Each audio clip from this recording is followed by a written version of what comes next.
സ്നേഹപൂർവ്വം ഷാമ സീരിയലിൻ്റെ coming soon എപ്പിസോഡിൻ്റെ promo റിവ്യൂയിലേക്ക് എല്ലാവർക്കും സ്വാഗതം. അങ്ങനെ പ്രമോയിൽ കാണിക്കുന്നത് കുടുംബത്തിൽ നടക്കുന്ന ഈ പ്രശ്നങ്ങളെല്ലാം എങ്ങനെ പരിഹരിക്കുന്നു ഓർത്ത് മനസ്സ് തകർന്ന ടെൻഷനോടെ ഇരിക്കുകയാണ് കേട്ടോ പരമേശ്വരൻ തൻ്റെ മനസ്സിലെ സംശയങ്ങളും ഭയങ്ങളും ഒക്കെ പത്മിനിയോട് തുറന്നു പറയുവാണ്. അന്നേരം പത്മിനി ഓരോന്നൊക്കെ പറഞ്ഞ് പരമേശ്വരനെ ആശ്വസിപ്പിക്കാൻ ശ്രമിക്കുന്നുണ്ട്. എന്നാൽ നാട്ടുകാർക്ക് മുമ്പിൽ തൻ്റെ കുടുംബം ഈ അവസ്ഥയിലായല്ലോ എന്നോർത്ത് പരമേശ്വരൻ്റെ നെഞ്ച് നീറുവാണ്. പെട്ടെന്ന് പരമേശ്വരന് ചെറിയൊരു അസ്വസ്ഥത പോലെ തോന്നുന്നുണ്ട്. അന്നേരം പത്മിനി ടെൻഷനാകുക. ആ സമയം പരമേശ്വരൻ പറയണേ, താൻ പേടിക്കണ്ട, അങ്ങനെയൊന്നും ദൈവം എന്നെ വിളിക്കില്ല, ഇനിയും കാണാൻ എന്തൊക്കെയോ കാഴ്ചകൾ ബാക്കി വെച്ചിട്ടുണ്ട്. ഇതേ സമയത്ത് ബെഞ്ചമിനും ഗൗതമും അജിത്തും കൂടിയും രാധികയുടെയും വരണിൻ്റെയും കാര്യങ്ങളെക്കുറിച്ച് സംസാരിച്ചുകൊണ്ടിരിക്കണേ.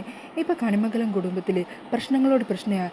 ഇതിൻ്റെ ഇടയിൽ ആ രാധിക കൂടി മരിച്ചു കഴിഞ്ഞാൽ വരുൺ പൂർണ്ണയും തകരും.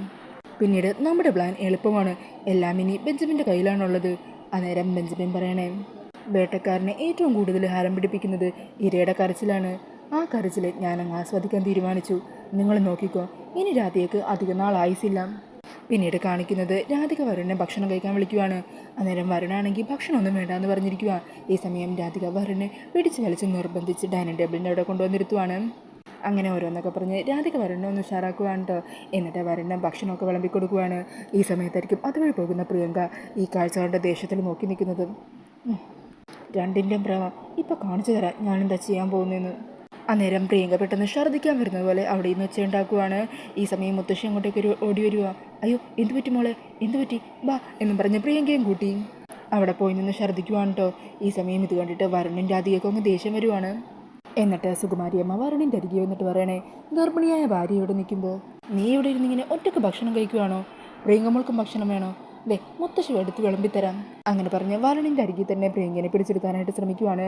ഈ സമയം വരുൺ പൊട്ടിത്തെറിക്കണേ, ദേ ആവശ്യമില്ലാത്ത വേഷം കെട്ടുമായിട്ട് എൻ്റെ അടുത്തേക്ക് വന്നാലുണ്ടല്ലോ, പിന്നെ ഞാൻ എന്തൊക്കെയാണ് ചെയ്യാൻ പോകുന്നതെന്ന് പറയാൻ പോലും പറ്റില്ല.